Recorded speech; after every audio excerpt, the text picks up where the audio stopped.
welcome back to Drawing for Kids. To start off, let's go over what material you'll need. You need some Crayola markers, which you can use any color markers that you like. Next, you also need some paper. In addition to that, you'll need some black markers, such as Sharpies. Okay, so as I'm going along, I'll go step by step on how to draw this character, but I really like to invite you to add your own little twist to it to make it your own. There's no pressure to necessarily draw exactly what I have, but let's use that as a guidance to see what we can come up with. As always, remember to add in a little bit of your imagination to make it your own. You can do this drawing with your family and friends, and at the end of it, maybe check out how everybody's drawing turned out at the very end. Are you ready? So we're gonna get started. The drawing that I'll be doing today is of a character I really liked when I was a kid, and it's actually of an animal. So it is the TARE Panda. Today I'm going to do an easy step-by-step drawing of TARE Panda. He's like a really squishy, lazy panda. So we'll start off with like a larger TARE Panda and then draw a smaller TARE Panda on top. So here you can see is the head. That's where I'm going to start with for the larger TARE Panda that's lying on the ground. See, it's like almost like a cloud shape. Almost like a bean, a very large bean, I would say. So from here, I'm gonna add on, of course, like the arms for TARE Panda, because usually he has his arms sprout out while he's lying on the ground. And then I'm also gonna add ears. So there's the two arms, and of course, ears on both sides. It's kind of like these half circles. And then I'm going to do a smaller TARE Panda lying on top. So you can see he's almost like the same character, but I'm doing a smaller version of it on his back. So it's like a oval bean shape for the smaller TARE Panda on top.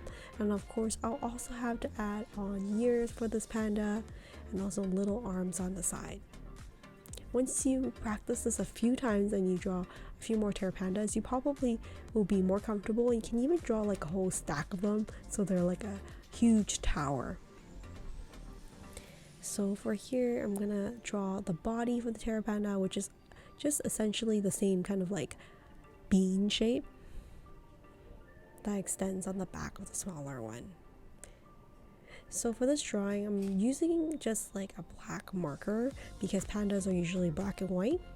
If you want to make this a little bit more colorful, you can draw like a whole stack of pandas and you can have rainbow colors. So replacing all the black areas with like red, orange, or yellow, and that will be really fun as well.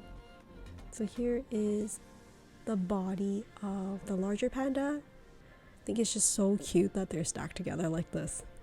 Of course, we have to work on the face for the panda. The panda has like this black patch around his eye. So I'm gonna do this oval shape and then a circle inside that to indicate where the eyes would be. But the oval will be like the black patch. So filling it in with like the black for the pupil. And of course, these parts that I'm filling in black, you can always use another color. If you have a friend who likes panda, you want to draw for them, and their favorite color, let's say, is purple. So what you can do in this case is that all of the black parts for the panda, you can just color it purple. And then you can have like a lot of purple pandas. So I think that's a creative way to integrate into something like this where it's like a more black and white drawing that you can incorporate color and just make it very interesting and something of your own. And at the same time, you can think about what kind of backgrounds you want to draw. So for example, you can have the panda lying on a couch, or it could be lying on a bed of grass. So that way you can think of like a story for your panda and integrate it into your drawing and make it something that is a little bit different. So here I'm just coloring in the dark patch around TARE Panda's eyes, making sure I leave gap for that white part of the eye as well, so that like it stands out a little bit. So from here, I'm gonna fill in the black for parts of the panda.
other ideas for adding creativity to this piece is that you can add funny hats to your panda as well, or they can be like holding a little flag. So there's different ways of personalizing this drawing and making it a little bit more fun. At this point, I'm now done coloring the black parts of the drawing. If I would like, I could add a little bit of pink for like kind of make this cheeks a little bit more flesh, or you can use red or different colors. You can also choose to add on more pandas to stack them on if you would like. At this point, that is pretty much it for this TARE Panda step-by-step drawing. I hope you enjoyed this drawing with Sharon, and I would love to hear from you if there's other cartoon characters you would like me to draw in the future. With that said, thank you so much for joining me, and I'll see you next time. Take care and stay creative, everyone. Bye for now.